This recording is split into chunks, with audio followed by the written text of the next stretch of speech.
out of how the president spent the past 24 hours or so. First, I wanted to ask about his call with President Zelenskyy. Did he indicate if he was still in Kyiv? Did he identify his location at this point? We are aware of where he is located, and we are in touch with him. I would say on that call, what they discussed is President Zelenskyy's request for the president to condemn the actions of President Putin and the Russians and to engage with other global leaders about it, and that's exactly what he's done. We've seen a number of statements today from former presidents, President Obama, President Bush, and also saw former President Trump on television talking about this. Has the president, you mentioned during the Afghanistan drawdown, he had been in contact with his predecessors. Has he been in touch with any of his predecessors during this? He has not been today. And then in terms of another domestic priority that was potentially included in his meetings today, given the situation, his time and focus and attention on the Supreme Court, on Ukraine, will this affect the timing of his Supreme Court announcement at this point? We are still on track to make an announcement before the end of the month. We have to do a lot of things around here at the same time. Go ahead.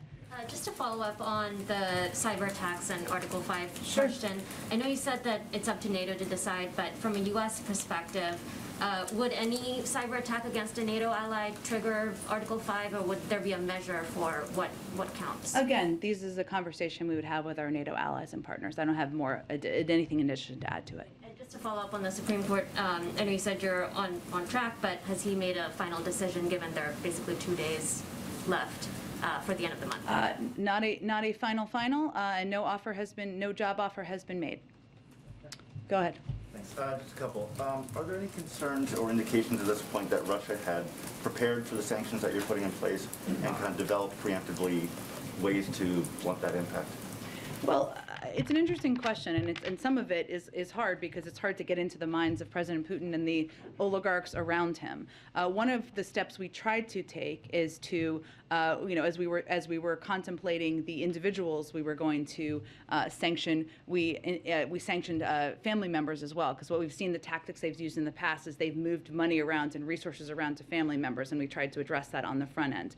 In terms of the banking and the financial sector, I mean, it accounts for such a large percentage of how they do business it would be a difficult thing for them to plan and plot against. And if you look to just even the anticipation of the potential sanctions, as Dilip was mentioning, the ruble is the worst performing currency in the world right now.